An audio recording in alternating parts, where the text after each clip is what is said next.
aprobación y el cumplimiento de las normas. Pero lo más importante del riesgo de cumplimiento se deriva de algo, vamos a hacerlo así, se deriva de algo muy interesante, vamos a abrir aquí como un renglón, que tiene que ver con 3 puntos muy importantes. ¿Alguien en la clase pudiera decirme a qué 3 puntos está relacionado el riesgo de, o cuándo estaríamos inmersos ante el riesgo de cumplimiento?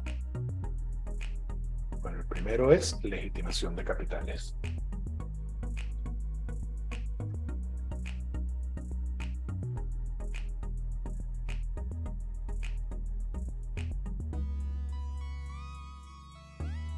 Dina, ¿pudieras decirme qué es la legitimación de capitales?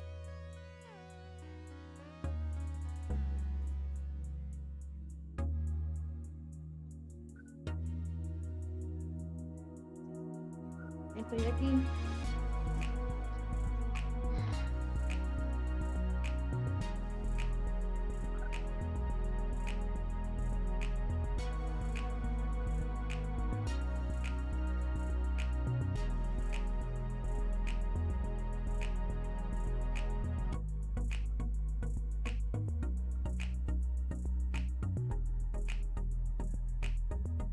La legitimación de capitales tiene que ver con la indebida justificación en la procedencia de los fondos.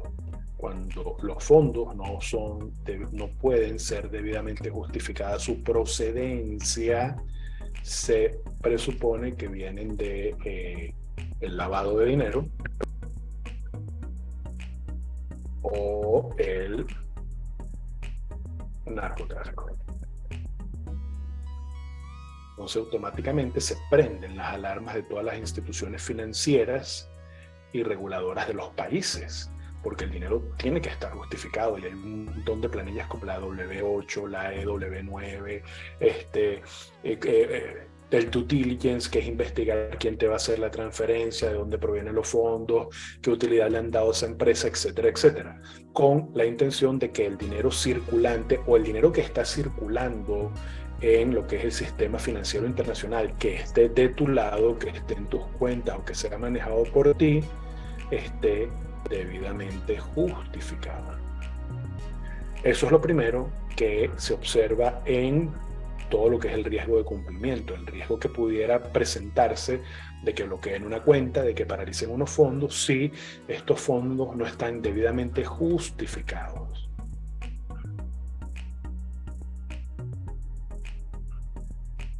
La otra área o fuente que supervisa el cumplimiento como tal, las normas de fiel cumplimiento y todo lo que es la ciencia del compliance, es el financiamiento al terrorismo.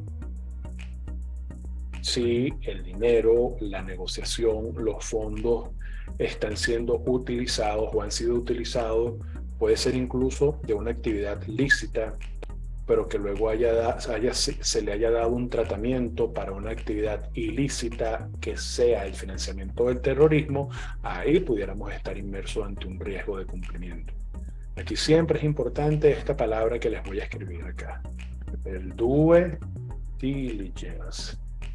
¿Qué es el due diligence? La debida diligencia, el debido proceder, la debida investigación. ¿Por qué? Porque antes de hacer negocio, antes de invertir, antes de hacer una operación financiera, antes de enviar dinero a una cuenta, porque fíjense, tan peligroso puede ser recibir dinero de alguien que esté inmerso en una de estas actividades ilícitas como enviárselo, y uno es inocente de eso. O sea, ¿qué culpa me vas a echar a mí si yo no sabía si fulanito, el que yo le vendí el carro, esa cuenta ha sido utilizada para financiar a Hezbollah o al Ejército de Liberación Nacional? Pero es así, uno tiene que hacer la debida diligencia y ver con quién está haciendo negocio. Por favor, díganme por el chat si entienden todo lo que hemos visto hasta acá, la naturaleza del riesgo y de las circunstancias que pueden sobrevenir en pérdida patrimonial, pérdida de dinero, situaciones altamente complicadas. Esto que estamos hablando del riesgo de cumplimiento puede atraer medidas privativas de libertad. Por el chat pudieran decirme si vamos entendiendo, si todo está al giorno.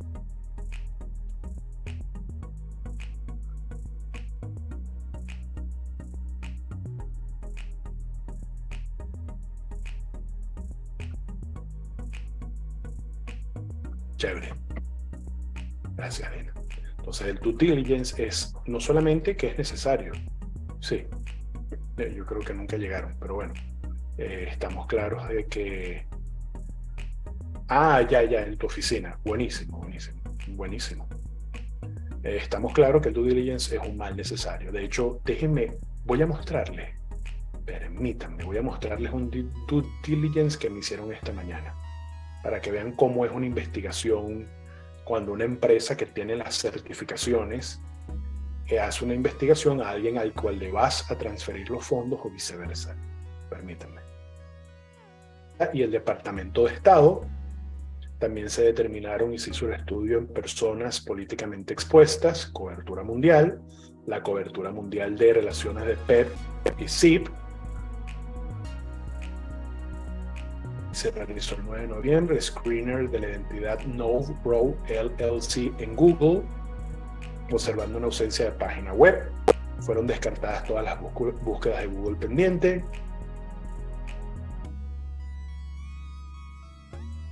Entonces, todo eso uno tiene que preguntarlo, porque una vez que haces la transferencia o recibes la transferencia, bueno, ya estás metido en territorio negativo.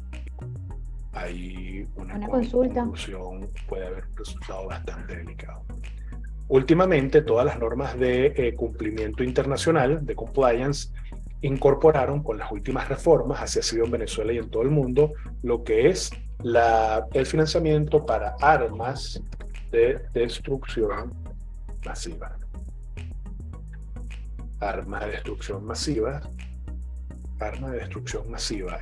Por ejemplo, cuando alguna empresa, algún país o alguna persona, algún ente ha financiado la construcción de armas nucleares, de armas de gases que tienen el propósito, o armas químicas que tienen el propósito de matar a una gran cantidad de personas en una población, más de 1000 personas, por decirles un ejemplo.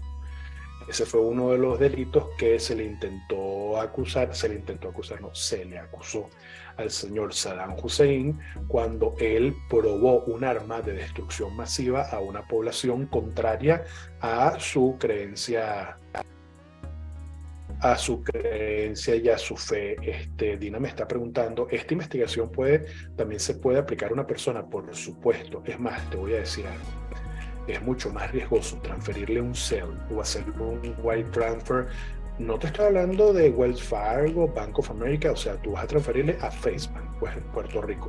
Nodus Bank, Puerto Rico. Es más delicado cuando lo haces person to person que de una persona natural. Es más, la idea de hacer negocios y transferencias en personas, en cuentas de personas de negocio, en personas jurídicas, en empresas, hay una normativa federal que dice que no puede ser investigada hasta que haya una orden emitida por un juez, pero a las personas naturales están investigadas al 100% del día. No, si por ejemplo si el fondo de inversión tuviera que hacerle esa transferencia a fulanito de los palotes, yo tengo que pedir los datos de fulanito de los palotes y contrato a estos consultores de compliance, de cumplimiento, y lo investigan.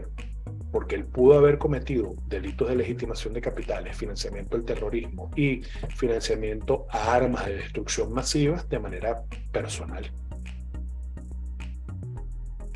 Entonces es aún más delicado. Correcto.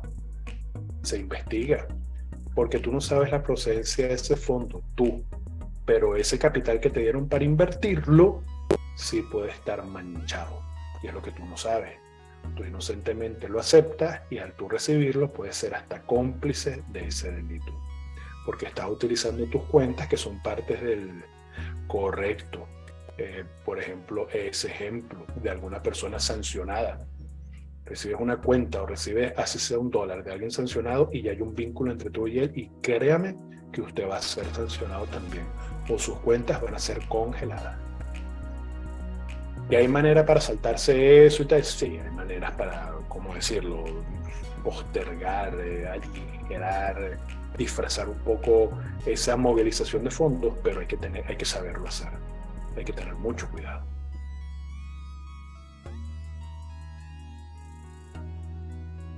Pero esto es muy importante. Fíjate que de no hacerlo debidamente, aquí podemos incurrir en un riesgo de cumplimiento.